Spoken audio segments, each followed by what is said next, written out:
সম্মানিত উপস্থিতি, আসসালামু আলাইকুম, গুড ইভিনিং, শুভ সন্ধ্যা। মার্কিন যুক্তরাষ্ট্রের মিশিগান স্টেটে বসবাসকারী বাংলাদেশি আমেরিকানদের জন্য আজ নিঃসন্দেহে একটি তাৎপর্যপূর্ণ দিন। যুক্তরাষ্ট্রে বাংলাদেশের রাষ্ট্রদূত, মাননীয় রাষ্ট্রদূত, তিনি মিশিগানে অবস্থানকারী বাংলাদেশি কমিউনিটির প্রতিনিধিদের সঙ্গে মত বিনিময় করবার জন্য আজকে এই অনুষ্ঠানে উপস্থিত হয়েছেন এবং আপনারাও এই উপলক্ষে সবাই এখানে জড়ো হয়েছেন। এটা অত্যন্ত আনন্দঘন এবং একটি স্মরণীয় মুহূর্ত। এরকম একটি আয়োজনে কিছু বলবার সুযোগ পাওয়া আমার জন্য অত্যন্ত আনন্দের এবং গৌরবের। ব্যক্তিগতভাবে আমি মিশিগানে দুবার গিয়েছিলাম এবং যুক্তরাষ্ট্রের অন্যান্য শহর, যেসব শহরে বাংলাদেশি কমিউনিটির বসবাস, তার প্রায় সবগুলোতেই আমার যাওয়ার সুযোগ হয়েছিল।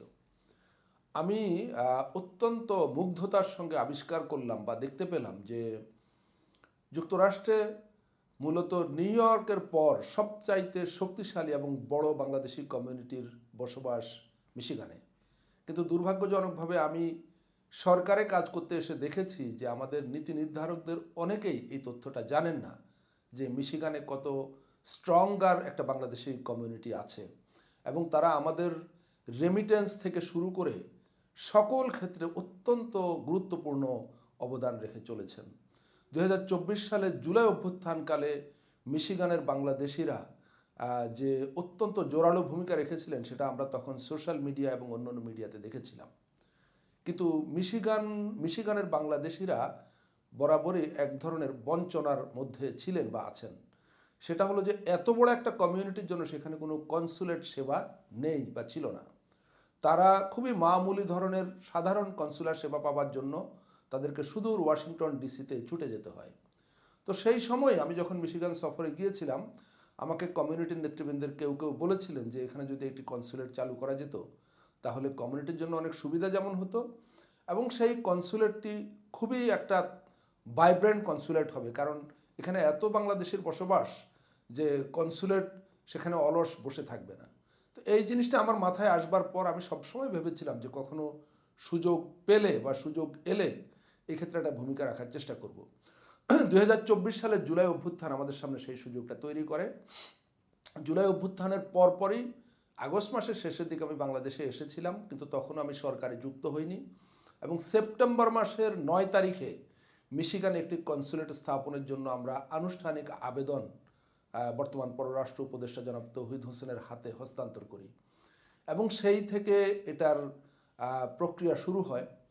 এরপর গত প্রায় 1.5 বছর ধরে এটা লম্বা আনুষ্ঠানিকতা, অনেকের হয়তো ধারণা নেই বা থাকার কথাও না যে একটা কনসুলেট চালু করবার জন্য কত ধরনের অফিসিয়াল বা দাপ্তরিক আনুষ্ঠানিকতা সম্পন্ন করতে হয়।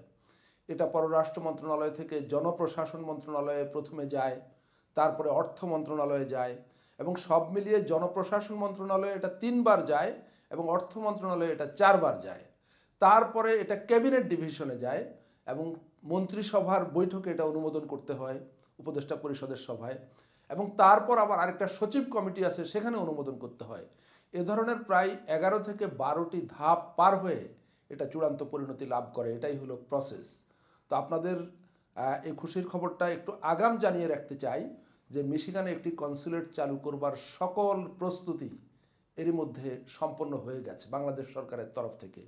এখন মার্কিন যুক্তরাষ্ট্র সরকারের দিক থেকে একটা গ্রিন সিগন্যাল পাওয়া মাত্রই আপনাদের সেই স্বপ্ন পূরণ হয়ে যাবে।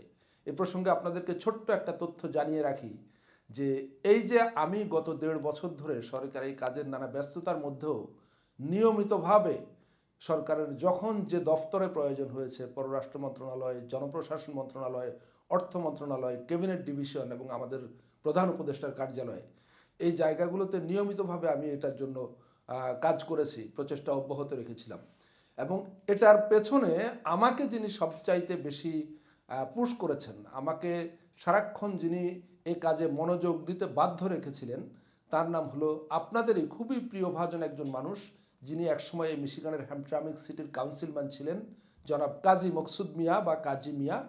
তিনি নিরন্তর এই কাজের জন্য আমাকে এক ধরনের চাপ প্রয়োগ করে গেছেন এবং তিনি নিজের সশরীরে 5বার বাংলাদেশে এসেছিলেন শুধুমাত্র এই কনসুলেট অফিসের কাজটা এগিয়ে নেওয়ার জন্য বা আমাকে তাগিদ দেওয়ার জন্য।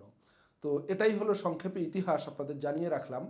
আমরা সেই শুভক্ষণের অপেক্ষায় আছি, কখন মিশিগানবাসী বা মিশিগানের বাংলাদেশি কমিউনিটি তাদের স্বপ্নের সেই কনসুলেট সেবা এই মিশিগানে বসেই পাবেন। আশা করি সেজন্য আর খুব বেশি সময় অপেক্ষা করতে হবে না। আপনাদের আগাম অভিনন্দন জানিয়ে রাখি। সবাই ভালো থাকুন, অনেক ধন্যবাদ।